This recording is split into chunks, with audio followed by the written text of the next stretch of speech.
Well, I guess I'm going to start. This is Vonda Martin. Thank you for joining the webinar for the Outdoor Recreation Legacy Partnership Program. We will be providing you a lot of information today. Please know that this is being recorded so that we can share it with you if you would like to go back at any point and review the information. But I'm Vonda Martin. I'm going to let the grant team introduce themselves. I'm the manager of we got one staff member coming in. I'm the manager of the Grants and Outreach Program here for the Division of Parks and Recreation. The other side of our house contains state parks. So we have all the parks and recreation in North Carolina covered in this one division. So I'm going to pass the torch to Sophia Olson. Hi, Sophia Olson, LWCF Grant Specialist with the Grants and Outreach team at the Division of Parks and Recreation. And I'm Aiden Manley. I'm the LWCF Compliance Specialist with Division of Parks and Recreation and the Grants and Outreach team. Charlene, did you want to introduce your crew? I can. Yeah, I'm Charlene Smith. I'm the Director of Recreation Resources Service, and our RRS team are usually your first point of contact when you're working with the grant programs and just kind of coordinating, getting your application over to Sophia and the Grants and Outreach team. So I'll let them introduce themselves. Let's see who all I see on here. Trey. Folks, excuse me, Trey Fouché. I'm the regional consultant for Central North, which is basically Ashe County to Orange County along the Virginia line, anchored by Greensboro and Winston-Salem. And look forward to working with y'all, or if y'all are interested, I'll throw it over to Scott. Hi, I'm Scott Payne. I'm the Northeast Regional Consultant. I go from Wake County to Dare County and then back along the Virginia border down through Person County. Blake?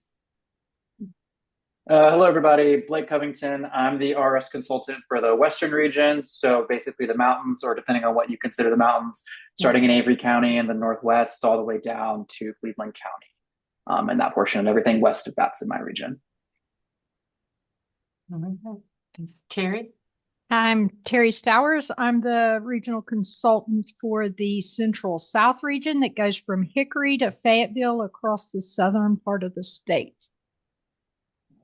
All right. And I think we're missing a couple of folks online. Brittany Ship is our consultant in the Southeast region. Her house based out of Swansboro at Hammocks Beach State Park. And Alex Gadet, I think, is on the road today. So he will also be leading have some regional meetings and just more information on this. And he will lead some of that in coordination with our teams.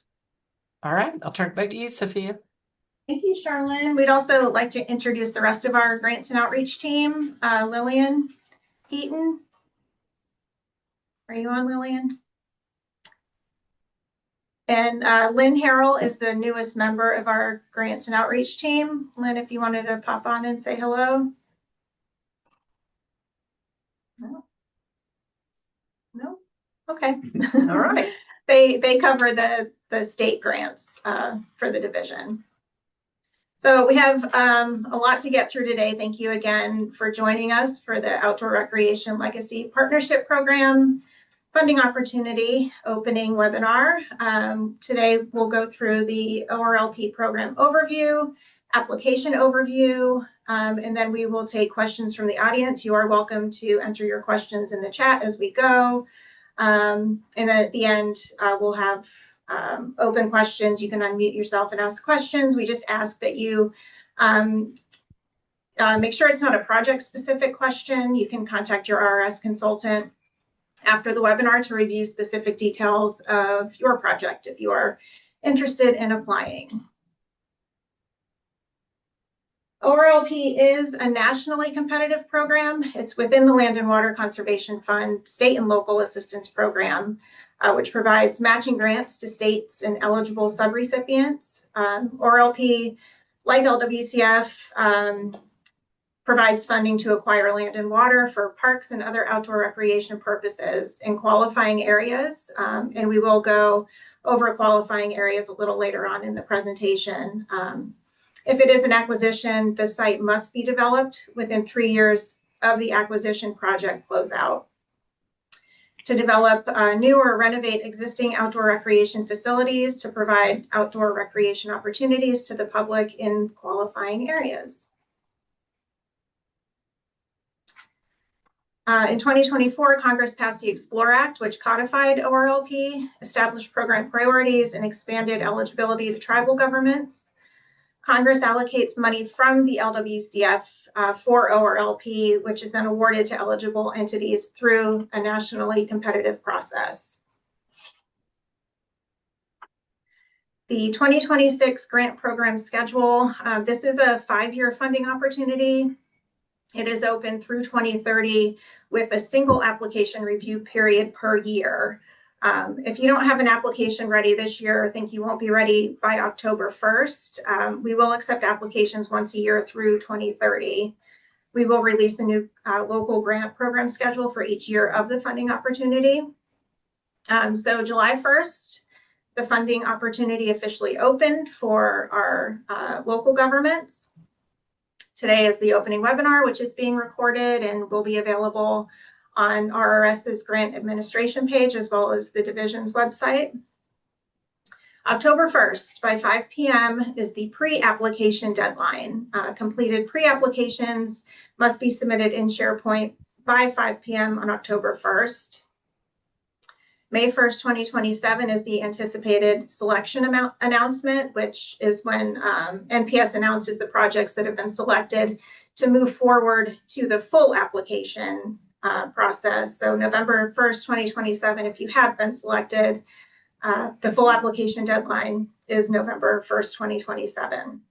So for this round, the anticipated project period would be October 1st, 2028 through September 30th, 2031.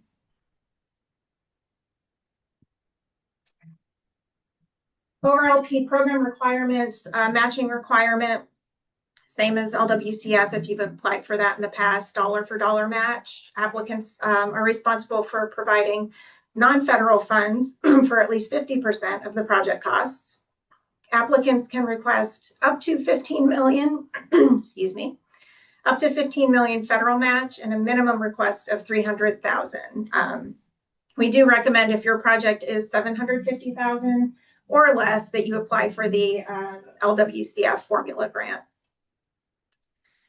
Perpetuity requirement, like LWCF projects assisted through ORLP, must be maintained and accessible for public outdoor recreation use in perpetuity. This applies to the assisted park or site in its entirety, not just the area assisted by grant funds. Perpetuity language must be included in the deed prior to final reimbursement and closeout. ORLP program requirements continued. Alignment with LWCF law and policy. Alignment with national priorities. So they must align with the latest Executive Order 14313 and Secretarial Order 3442. And something to think about as you go through the pre-application process is that it must also align with the state North Carolina Outdoor Recreation Plan 2025 through 2030. Goals and priorities. So the ORLP goals are to increase access to outdoor recreation opportunities, align with community needs, leverage resources, and promote conservation and ecological benefits. As I mentioned before, the NC Outdoor Recreation Plan should also be considered during the pre-application process. If you are selected, you will be asked to demonstrate consistency with the NC Outdoor Recreation Plan themes, which are health and well-being, recreation for all, resiliency, and economic impact. Applicant eligibility. The state of North Carolina is the grantee and acts as a pass-through agency for eligible local subrecipients. So eligible subrecipients include North Carolina counties, towns, incorporated municipalities, and federally recognized Native American tribes. Applicants should also be in compliance with the stewardship requirements on any existing LWCF or ORLP sites. Nonprofit organizations, land trusts, schools, and other private entities are not eligible to apply for LWCF or ORLP grants. And I will pass it over to Scott, who will go over the eligibility. Thank you, Sophia. Good afternoon, everyone. We thought we'd spend a little time walking through examples on project eligibility.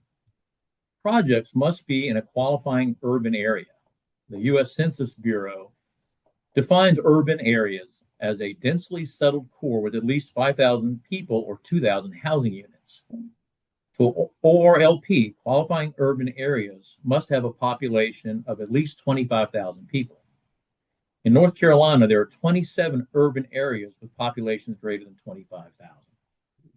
The project may also be eligible if it falls within 2 or more adjacent areas, urban areas, with a combined population of 25,000 or more. Projects within areas managed by a federally recognized Indian tribe are also eligible regardless of population size. Next slide.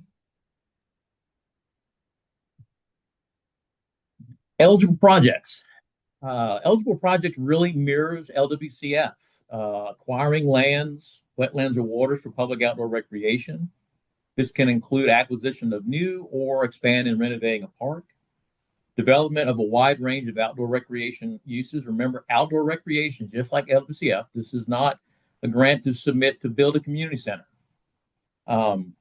It can be a combination of acquisition and development, but it can only be a single park site for it to be eligible. Next slide. So how do I know if a project is in a qualifying area? Well, we have a couple links that will be active when we post these slides. The first one is, if you're really interested in the definition of urban area, is from the Census Bureau. But the one that's most useful is this Tiger Web Toolkit. It opens up with a nationwide view that allows you in the layers section on the left-hand side to turn on urban areas, which are these purplish looking blobs. You can then zoom into North Carolina, and you'll see on kind of the top right of this tool snapshot, there's a way for you to maybe click on an urban area, one of those blobs, and determine what that population is. So what we're going to do now is we're going to the next slide. We're going to walk through some examples to try to help. So in this example, we're going to use City of Burlington and propose that they have a potential project with the Joe C. Davidson Park. On the top right-hand side of the tool, near the Identify button, there's a place to enter the project site address. So in this case, Burlington enters the address, which is 3715 Rural Retreat Road, Burlington. The tool confirms the location and places a location dot. In this example, the project location is within the qualifying urban area and is eligible. You'll notice in this example, the tool is also showing local government boundaries. You can turn these on in the same tool in the Layers tab by selecting the Places and County Subdivisions layer and turning on Incorporated Places. Next slide. Here's another example, looking at the Winston-Salem urban area with a population of over 420,000. As you can see with the Incorporated Places information turned on, town of Tobaccoville is very close. They may have interest in a project for their village park. They follow the same process, enter the address, and the tool shows the project to be outside of the qualifying area. Therefore, it will not be eligible for ORLP. The project may still be eligible for LWCF, though, or Part A, so don't forget that part. Next slide. So, what about these adjacent urban areas? What is an adjacent urban area? If we look at this example from the center of the state, you'll see that Raleigh urban area has a population of over 1 million. Nearby, you have Wendell urban area with almost 9,000 people, and Zebulon urban area with over 8,000. Now, even though we know those are in fast-growing communities, if they had a project together, the population would still be less than 25,000 and would not be eligible. So let's go to the next slide and take another look. Here, we're going to look at the western part of the state, where we have Asheville with a population of over 285,000, and then nearby Waynesville with just under 25,000, and Canton. All three of these are urban areas. We go to that next example. If the Canton urban area had a project where this red dot is, that's on the Pigeon River, which flows through both Canton and Waynesville, then the project may be eligible for ORLP. The key we're learning on this adjacency question is, from the National Park Service, adjacency is best understood by proximity of user groups and their access to the site being considered, or through some form of shared use, i.e. a long-range bike path that connects communities. Eligibility of two adjacent areas is very nuanced. So if you have a potential ORLP project in adjacent urban areas, please contact your RRS consultant as soon as possible, and we'll work with DPR and NPS to get an answer on its eligibility.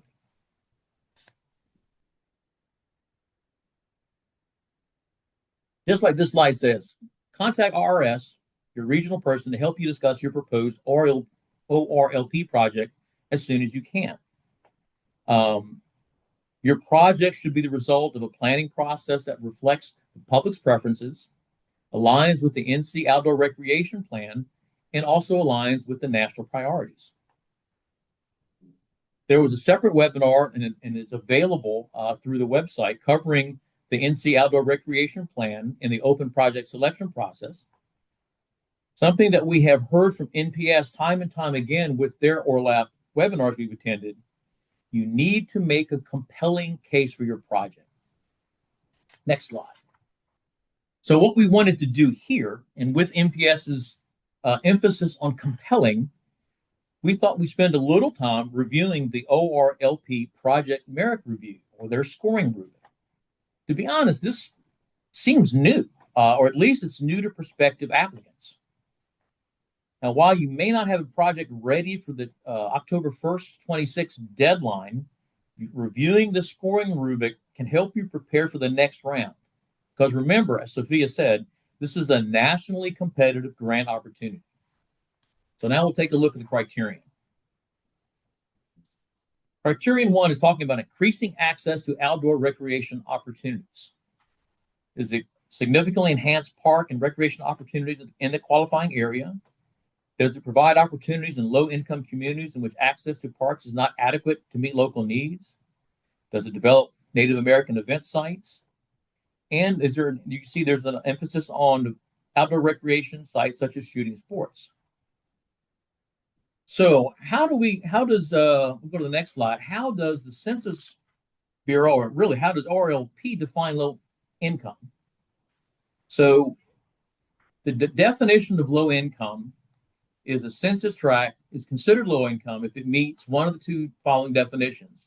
At least 20% of the population of the people in the tract are below the poverty line, or the median family income of the tract is below 80% of the surrounding metropolitan area. Like a tool provided to show if your project is in a qualifying site, they also provide a tool for you to determine if it's low income or not. So let's use this example here. We'll use New Bern. If New Bern was considering ORLP for their Martin Marietta Park project, they would put that address in the mapping tool, the Tiger tool, determine, yes, it is in the project area. Then they would next use the tool for the demographics using this same address. And you would note, clicking on the income tab, that for this potential project, 22.19% of the population is below the poverty line, which fits the ORLP definition of low income. Next slide. Alignment with community needs. You see the items it talks about: provide opportunities for outdoor recreation, engage and empower low-income communities, provide employment or job training opportunities. So here's where a robust, authentic community engagement process will be extremely important. If you can see, look at the bold text, how they define a project that will earn a top score of 5 in this criterion. The project demonstrates a strong, structured community engagement process that identified and incorporated residents' needs into the overall project plan. The resulting project includes initiatives that expand economic opportunity for the community, such as youth programs. So some things to think about for your project. Will it provide workforce development opportunities for youth? Does your project incorporate local partners and nonprofits? But here, like we talk about so often in our part of grants, public engagement, community engagement is critical. For criterion 3, leveraging resources in support of recreation. Nowadays, even more important than it's probably ever been. Does it take advantage of coordination among various levels of government? Are governments working together on the project? Does it leverage and expand public-private partnerships? Does it support innovative or cost-effective ways to enhance parks? Things to think about.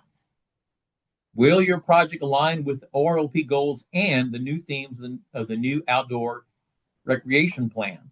As Sophia mentioned, does it meet those themes of health and well-being, recreation for all, resiliency, and economic impact? Next slide. Criterion 4 is promoting conservation and ecological benefits. Will aspects of your project enhance the environment? Something to think about when preparing to respond for any of the criterion here is try and use data whenever possible.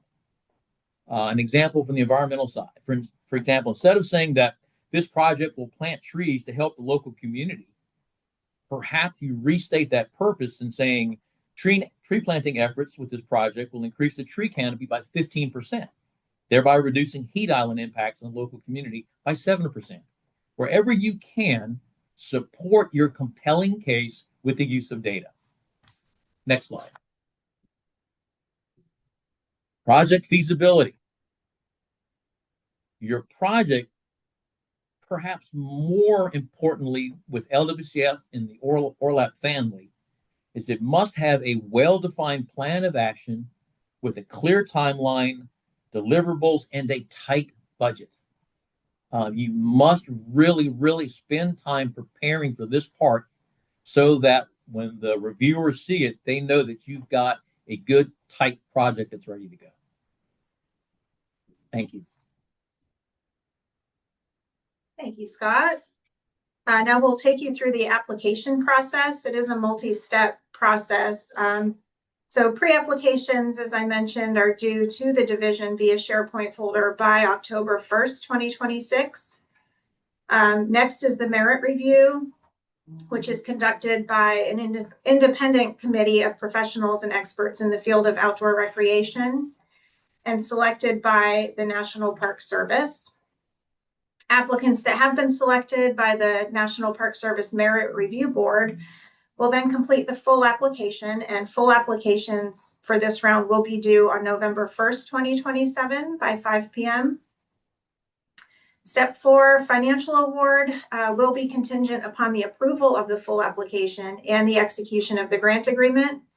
And no work can begin on a project until a grant agreement with the division has been signed and executed. We'll briefly review each required document today, but we do encourage applicants to review the ORLP application guide and or the ORLP notice of funding opportunity for more specific guidance on how to address the required criteria for each document. The first one is basic facts and assurances. It must be signed by a chief elected official certifying that all the information is true and factual, and that matching funds will be available if awarded. Applications will be ineligible without the basic facts and assurances signed by a chief elected official. Project information starts with the project timeline. Be sure to show each milestone, including each planned contract that is expected for bidding. Project abstract summary should consist of the following: award purpose, activities to be performed, expected deliverable or outcomes, intended beneficiaries, and subrecipient activities. Next is the project narrative. Should specifically address each of the review criteria that Scott discussed, the 5 different criteria. And this will consist of 3 sections: project data page, project overview, and responses to the merit review criteria. And of course, we have the budget narrative. Should only reflect costs that are related to the construction or acquisition activities to be completed under the grant, if selected. The federal form 424C, letter of commitment for secured or potential contributions of cost share, and an indirect rate agreement if applicable. Site information should include project site maps, high quality PDF or JPEG files, map delineating project area and proposed boundaries, site analysis, plan or sketch of planned site features, any other supporting graphics. For acquisition projects, we require a conceptual plan, and again, development must begin within 3 years of the project closeout. If it is a development project, you would need to provide building floor plans with detailed information as well. Environmental review. While the environmental review isn't required for the pre-application submission, we do encourage applicants to begin this process early on, as it can be lengthy. So all the required environmental review and NEPA documentation must be provided with the full application. And again, we encourage you to begin early on that. So once the pre-application has been submitted, the division will then submit those applications to the National Park Service by November 1st. The review committee should make their selections by April 30th, 2027, and then selection announcements will follow soon thereafter. So if the project is selected to move forward, the applicant will have 6 months from the selection notification to complete and submit a full application to the division. So this table provides examples of the documentation required to finalize the financial award and grant agreement. This should look familiar to you if you've applied for an LWCF grant in the past. Note that exact requirements will depend on the project and current program policy. Applicants are encouraged to start compiling these items prior to or as soon as possible after selection. And additional items may be required in the award negotiation process as well.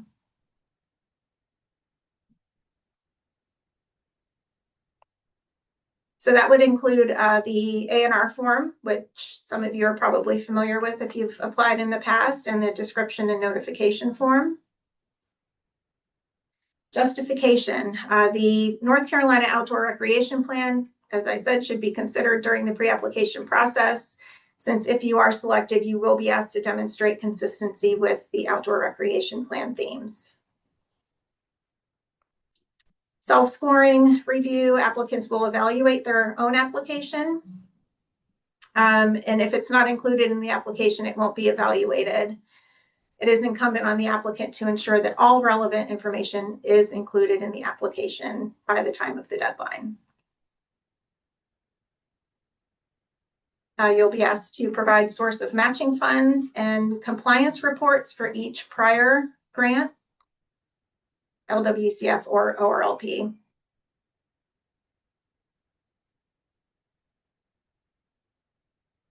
Will require site control certification, must be reviewed and signed by an attorney, and then a boundary map and location map are required with the full application as well. We'll provide guidance for creating your maps. And again, all environmental review documentation is required with the full application. May be deemed ineligible if this information is not provided. And as Scott mentioned, all LWCF and ORLP applications should be the result of a planning process that reflects the public's preferences. And the last step is the grant award and contract. If your full application is approved, you will receive a grant award, which will lead to executing a contract with the division and DNCR. And again, no work can begin on until a contract with DNCR has been fully executed. All right, I will toss it over to Aiden to talk about post-completion compliance and stewardship. Yeah, the post-completion compliance and stewardship requirements are consistent with the regular LWCF requirements. For those who are somewhat familiar with that, because ORLP falls within that same LWCF funding. The project boundary is going to be your most important part. That is what defines what is subject to the ORLP, the LWCF compliance requirements. The general requirements, we'll go through some of them here. The most important ones, it must be open and accessible to the public and maintained so as to appear attractive and inviting. The project boundary must remain intact and the property must be used for outdoor recreation. Emphasizing the project boundary there again, and as Scott mentioned before, these projects are not meant to be for, putting a community center. So if you're looking at an ORLP project and you have plans for a community center on that site in the future, consider that within your project boundary. Maybe don't include that area where that community center would go, because that could cause compliance issues down the road. And for any elements that are funded, if it's not just acquisition, if it is development, those funded elements must be safely maintained throughout their useful life. And there is, of course, a compliance section in the LWCF manual that is more comprehensive, and that's chapter 8.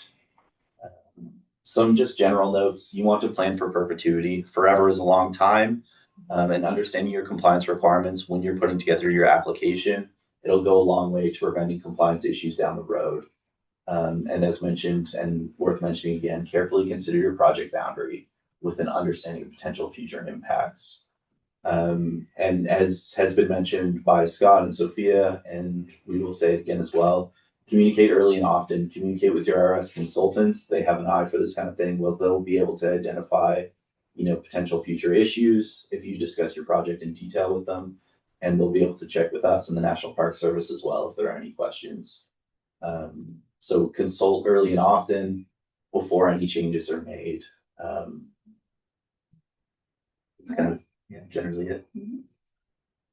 All right, we will take questions from the audience. Charlene, are there any questions in the chat that we need to address? No, nobody has any in the chat, but feel free to add them. And you are welcome to unmute yourself and ask questions as well.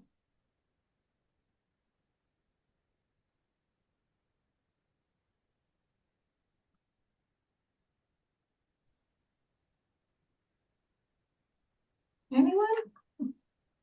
Oh, quiet. Well, I guess you did a good job. No one has any questions? Actually, I will ask a brief question. This is Kelly Jones with Morehead City. I was just wondering in regards to the qualifying area. So if we go on that tiger map and we are located, or the project site is located within the purple area, does that mean that it is a qualifying area? Great. If the population, that urban area population, is 25,000 or more. Okay. Thank you. You can schedule a meeting with your RRS consultant if you want to verify that on the tiger map that you meet all the criteria before starting your pre-application process. And then they would also know that it is a qualifying application. Understood. Thank you. Hey, Alice Briggs has a question. It looks like you're unmuted, Alice, so I'm not sure what's not connected. She said she understands projects need to demonstrate that they are ready to implement. Does that mean that design fees are not eligible cost under this program?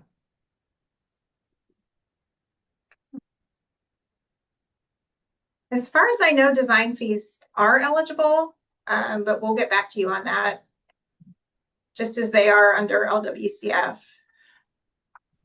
It would be difficult, I think, that if you were in the design process for you to be able to complete the project within 3 years.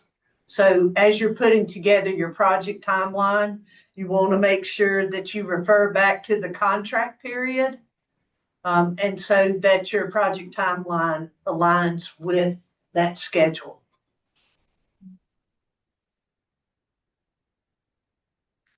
Okay. And Joyce has a question. What is the main difference between the pre-application and the full application? What additional information would be provided with the full app? So if you are selected based on your pre-application, we will meet with you right away to go over what's the next step and what's required. So basically beyond the pre-application, which are all the requirements of the National Park Service, it essentially becomes an LWCF application. And if you've applied for LWCF in the past, that'll look familiar to you. It's the A&R, the DNF, and other documents that we require for the LWCF application. So you can read over the LWCF application guide for 2026. But we'll meet with all selected applicants to make sure that they are fully aware of what is required for the full application. Okay. Listen, if you have any other follow up on that, Joyce. Jack wants, hang on, all the chat's moving around. Jack says, can you speak more about the different requirements? Oh, okay, that's the same thing between the pre-application and the full application. But And Scott or a DPR staff, y'all correct me if I'm wrong, but your heavy lifting is going to be in the pre-application period. And then depending on what was left out of the pre-application, you will need additional requirements, or if NPS is seeking additional information. But I think it's fair to say that the heavy lifting is in the pre-application period. Yes. okay. And by all means, if you have the full application completed at the pre-award, pre-application timeline, you are welcome to submit it all. It will be reviewed accordingly, and still selected for award. And then you would just correct any of the feedback that you receive from the National Park Service. Okay. Another question is the location qualification based on where it lands on the provided map tools or the area the park is intended to serve? So is it the site or the service? So it's where it's this all within the urban area. It's the site. Yep. All right. Good question. It is a good question, and I do want to emphasize the fact that in your project justification, if you're doing a trail, as an example, and you're going through 2 local governments that are adjacent to an urban area and qualify, then you will be able to talk about the 2 connection points and what the trail connects to, especially if it's daily destinations and that type of stuff for alternative transportation and bus stops and retail and that type of stuff. So, a lot of it's in your justification as well. But you do have to meet the Tiger Web Yes. process first. Okay. Let's see. Can you provide more definition to quote work when saying no work can be done until a contract is signed? Anything out of environmental reviews and compliance. So ground disturbing activities are not allowed until you have an executed contract. Yes, and the project can't start. Yeah. You can't start the project. It basically is anything that's in your budget. So if you're asking for it to pay for something, that work can't be done. Well, no, that's Maybe. design work is allowed. So some of that because for it to be project ready, you have to have the design work done. And you're not going to, as Vonda said earlier, you're not going to get the design work done in the 3-year period. So design work does not count as work within the project period. It is moving dirt is what it is, or anything similar to moving dirt. And he also referenced bids for construction. So can your bids could go out, I would think. Thing to do with your site, if you're already at the bid process and you can bid the project before you submit your application, your final application, it gives you accurate cost estimates. So we would probably encourage you to do that. Okay. So bid documentation doesn't have anything to do with breaking ground on the site, All right. which can't start before you have a contract. Right. All right. Natalie's asking for a little more. What would be included in a detailed floor plan? If you're installing restrooms on the site, we would just need to see a floor plan of the restrooms, dimensions, that sort of thing. So not and your accessible. Oh, go ahead, Vonda. Accessible routes to the restroom from a paved parking spot. That could be included on your floor plan, but It should be on the site plan as well. it has to be on the site plan as well. But just remember that this is an outdoor recreation grant. It doesn't mean that you can't have indoor facilities that support outdoor recreation. If you're going to build something, a center or something that does open up to the outdoors, and that is going to be your project. Just make sure you clearly explain how it's going to support outdoor recreation. Yes, an example might be, you have a really big park site and you have a nature center and an office where people check in, or, campground center. That floor plan would show, where restrooms, maybe interpretive exhibits, office space, that type of thing on there. But we're not talking about the, detailed specs from an engineer or architect, just your basic floor plan. Okay, let's see. I believe there's a 3-year project period for awarded projects between 2028 to 2031. Does this mean grant awards will be staggered during the 3 years, or will all projects be awarded at the same time, with the caveat they're completed within a 3-year time frame? So yeah, it's a 5-year funding opportunity. So that's just for this round. So if you were able to get your pre-application in by October 1st, 2026, you're selected and then approved, your project period would start in 2028 and go through 2031. But each year we will be reviewing applications. So it just depends on when you apply and when you're approved as to when your project period would start. But it will start October 1st of each year. And I did want to also share with you that when you're building your project timeline, it needs to be within that 2028 to 2031 contract period. So if you're bidding your project during your application process, make sure that the successful bidder realizes that the project it has to be within the contract period for you to be able to move forward. So that is 2028. You have a deadline to turn in your pre-application in 26, but the project contract is 2028 to 2031.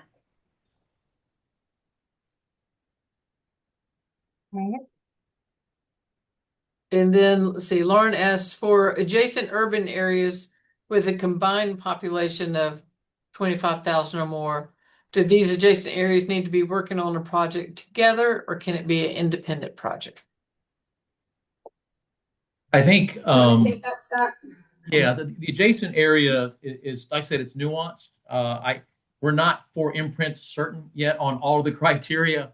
But if you think about the term of being compelling, then if the two governments are working together and they can clearly show that this project will benefit both communities, I think that makes a very compelling case and an eligible case. And that's what we would, when your consultants from RRS get that information, we would check with DPR and then we confirm with NPS that if we see the governments are working together, the example like NPS said, is there a MOU between the two governments showing that, which really makes the case that this should be an eligible project.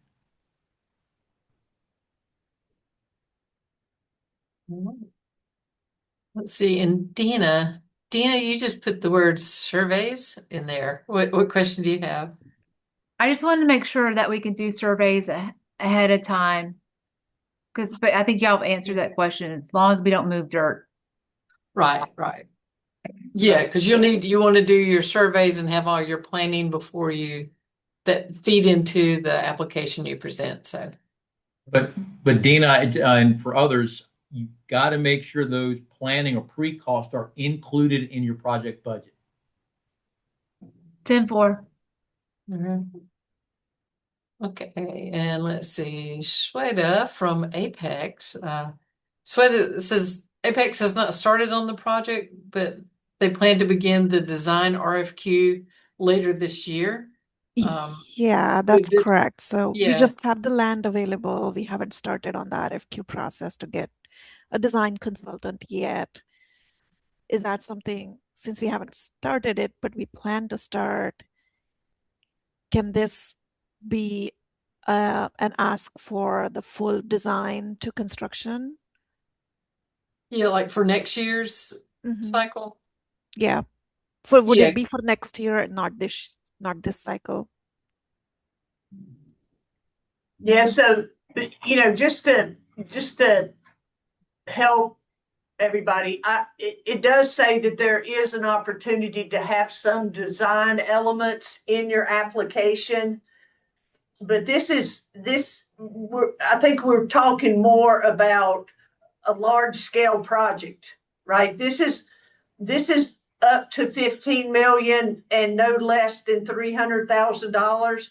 If you've got a $1.5 million project, you should come through the local LWCF program. You're competing for a project like this. So this is a large project. You're competing with everyone across the nation.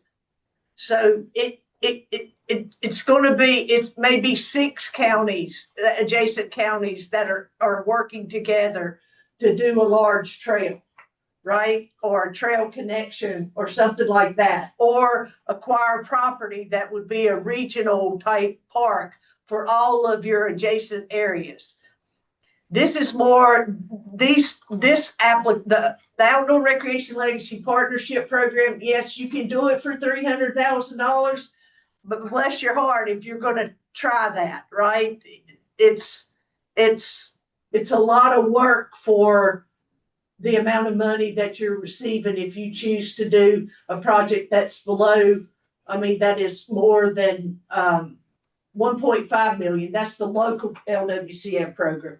ORLP is more like you have passed a bond referendum last year and you are going to use that money to complete that park as your matching dollars, therefore saving your local government the other half of that, right? So the 50% that the bond was going to pay, right? You're leveraging that bond funding against this ORLP application for outdoor recreation. So just remember that this is a large project, not necessarily something that you would go through your traditional LWCF application process with. So Wanda, it looks like maybe we need to pass the bond first before we apply, because this is going to be a bond funded construction project in the future. but we haven't even Yeah, started I anything think yet on that, it. yeah, and getting with Scott and talking through it would probably be the best way, because like we've said, this is open for 5 years.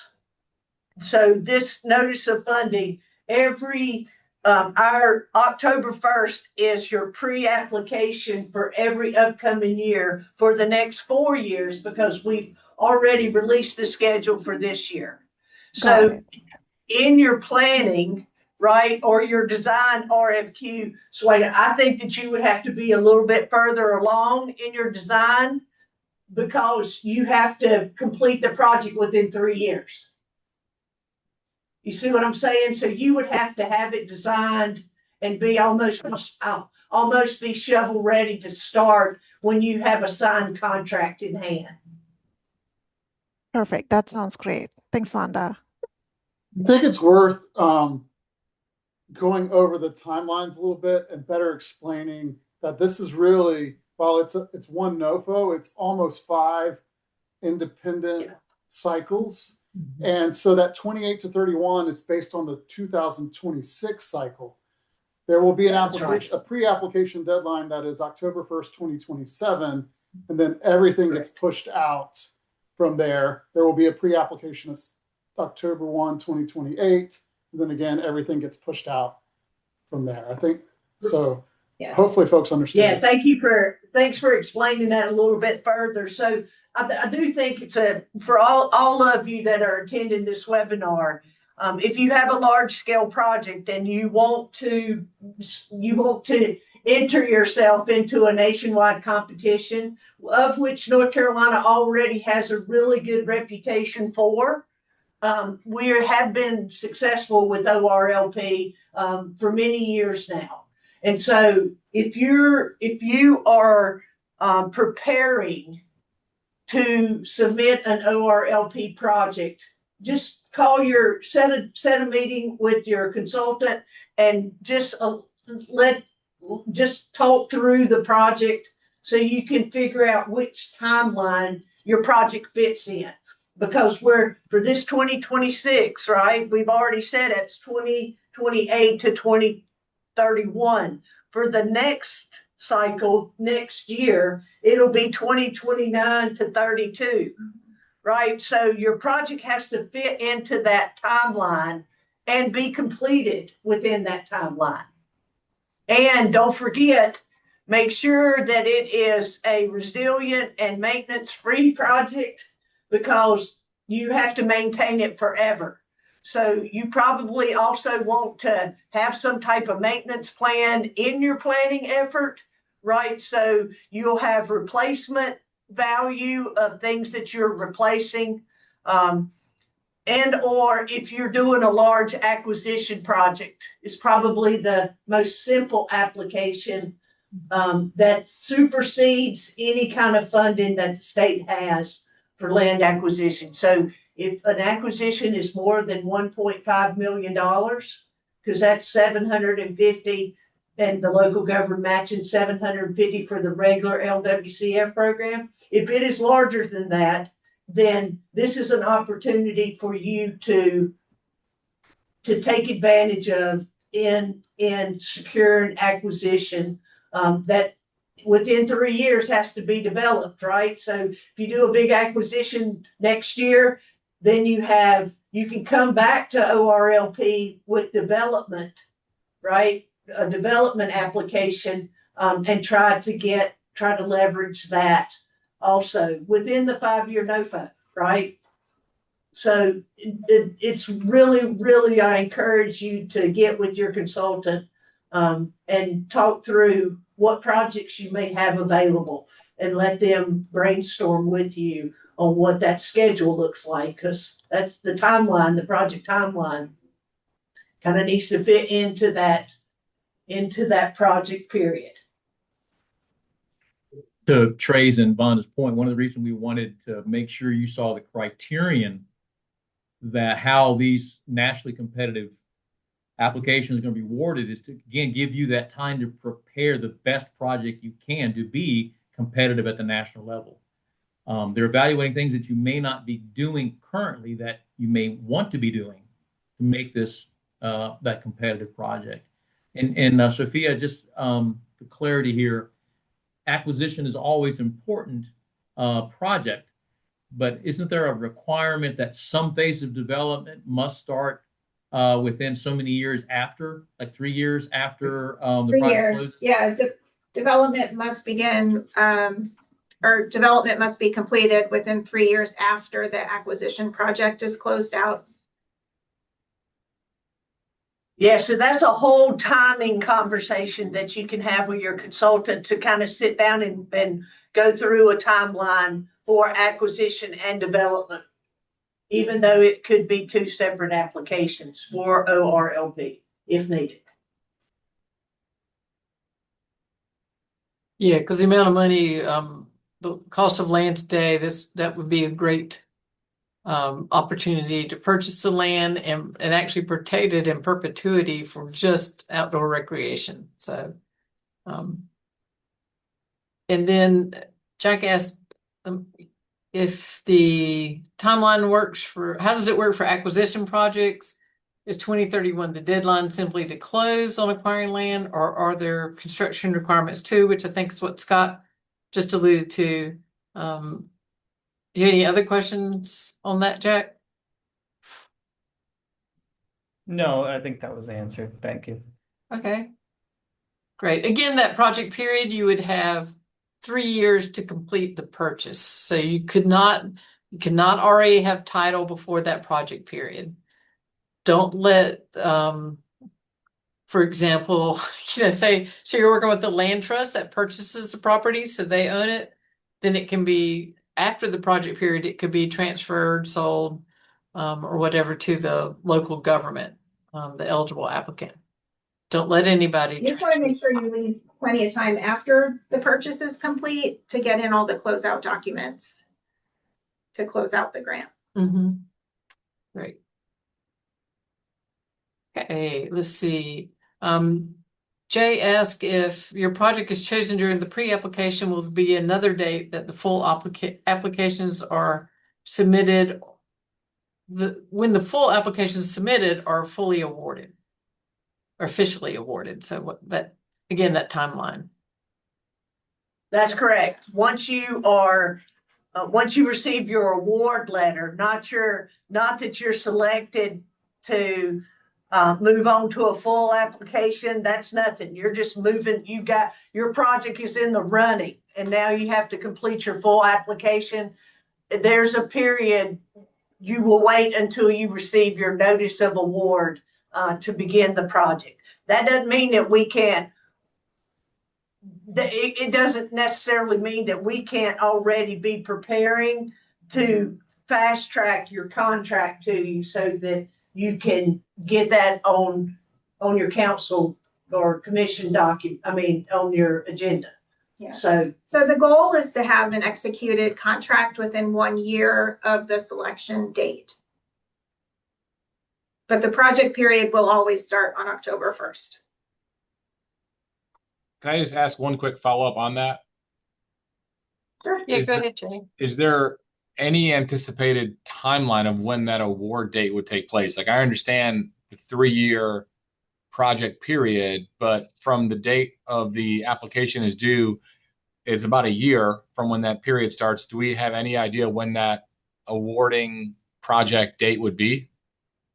So what is the proposed contract period start date? So hopefully by May 1st, you'd be financially awarded, and then we would have from May to October 1st to execute a contract. Okay, thank you. So for October 2026 cycle, for the pre-application in October of 2026, you will know if you have been awarded by May of 2027. And then you're selected. You'll be selected by May 1st of 2027. From May 1st of 2027 through November 1st of 2027 is the timeline to get in your full application.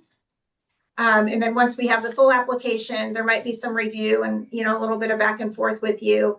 And then we're hoping to have them submitted to NPS and financially awarded by May 1st of 2028 for this cycle. Sorry about that. So then from May 1st, 2028 to October 1st, 2028, we have that time to execute a contract. And again, nothing can occur until the contract is executed and your project period has begun. Okay, thank you. You're welcome. Carrie will have all those answers for you, Jay. All of them. Always. That's all the questions we answered. Joyce had a follow-up, just clarifying that understanding that community involvement process should be completed prior to applying. And that is yes. Yeah, and if you have a comprehensive system-wide plan and you already have a survey in that comprehensive system-wide plan, that's not going to be out of date by the time you get awarded this project. Use the survey that you have. Just, start when you're talking about public involvement, you're starting to talk about what's going to happen from 2028 to 2031 when this project is going to be put on the ground. So there's a ton of pre-planning that goes along with an application of this magnitude. A lot of buy-in within the local government.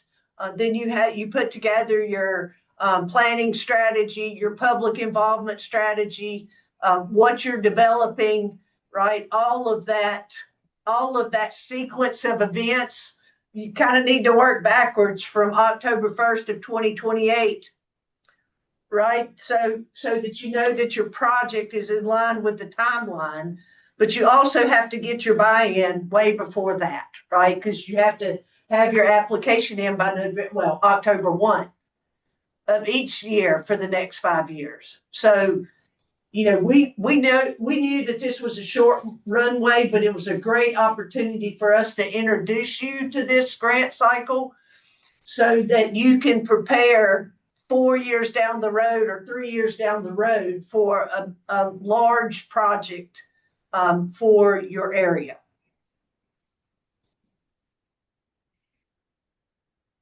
You want to do some closing remarks? One more. No, I think. Go ahead. There's one Go more. ahead, When Charlie. is the survey considered out of date? Gosh, does LWCF? So our best practice, and sorry, I can't remember what LWCF, how LWCF defines that, but for our Parks and Recreation Trust Fund grant application, a plan needs to be 10 years or younger. The plan, yes. The comprehensive plan. So if you're looking at the project period of 2028, and you don't have recent documentation, I think that qualifying or being selected, I think some of that matters. So if you're coming up on your comp plan, being close to 10 years just to meet the Partif requirements and a best practice, maybe your comprehensive plan is the first step in preparing for a grant like this, is getting it up to date. Because then you have five years from this one NOFO to be able to prepare for a big project. Yeah, and just, when we evaluate it, when you're looking at public input, how long ago was it? Is that still reasonable to assume that what their input, what they wanted, is the same? Is the community the same? What are you proposing? So there's some things that go into that review. Yes, and there's a North Carolina outdoor recreation plan also. If your comprehensive system-wide plan is in place and it works for the time frame that you're looking to develop your project, that's one thing. But also where does those facilities that you're developing fall in the North Carolina Outdoor Recreation Plan? So there's list of those you can look at for the LWCF application guide is on the Grants and Outreach website of the Division of Parks and Recreation. Your consultant can send you that link before they can blink. So just reach out to them. They'll provide you with any information. They are your first point of contact. And so just know that this is a really short window. So if you're not shovel ready, it may not work for this cycle, but you're preparing for the next one. And then, so that's, 27, 28, 29, and 30.